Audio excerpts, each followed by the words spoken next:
When I first ventured to Port Adelaide in the early 90s, well, I'd been there before, but I'd never really taken a good look at the place.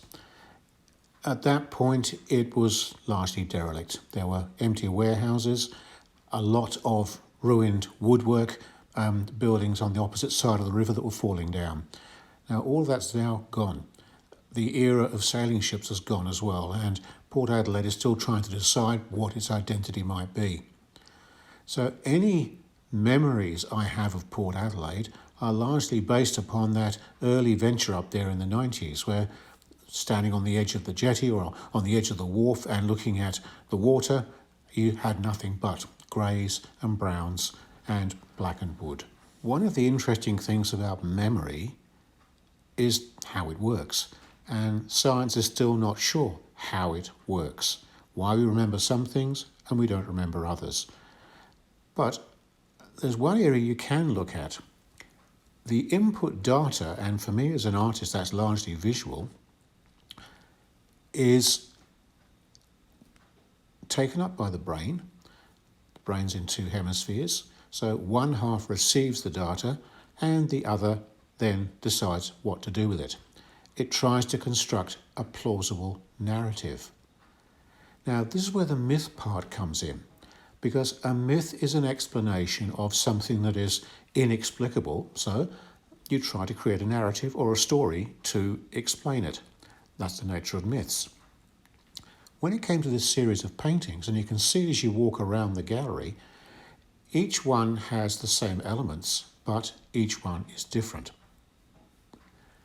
What you've got in fact here is the same information being processed on a weekly basis, but whatever my brain is doing with stored algorithms and references from all the things I've ever seen and done, it's creating a new narrative each time.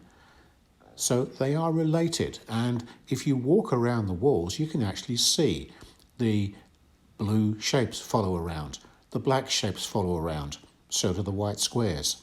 So they're all interrelated. It's a series. You could call them a seriality. What has happened, though, as I have worked through this whole process, is metamorphosis, change. I didn't try to control the change. All I did was respond to it. So from the beginnings of these paintings to where they've ended up, there is a process of decision making. You can call it change. It's not chance, though, because I'm applying a logic to all of these. But it is a metamorphosis. Whatever has happened here, it's been down to me to look at the way these things change, look at how things evolve, and to create this series of paintings to demonstrate what it is I think I remember. And that's what it comes down to in the end. I don't think I'm actually remembering anything specific, like a view across the river.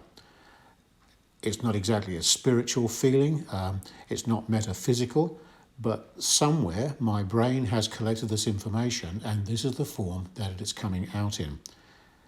I guess that's what happens with all art.